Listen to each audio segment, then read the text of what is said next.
Here is our easy video guide to add amazing volume to your hair using the TS2 Root Lifter.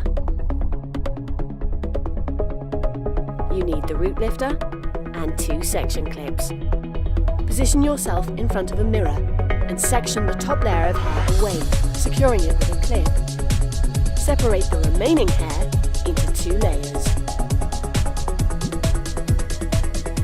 Use the root lifter on the bottom layer and hold for a few seconds. Move down the section and repeat.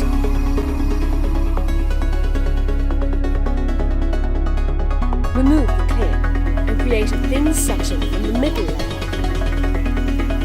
Crimp and repeat on the other side.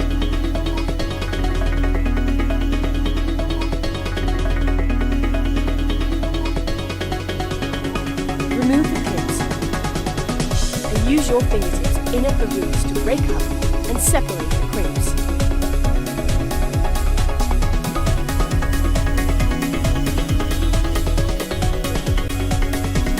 Creating the boost and volume you desire.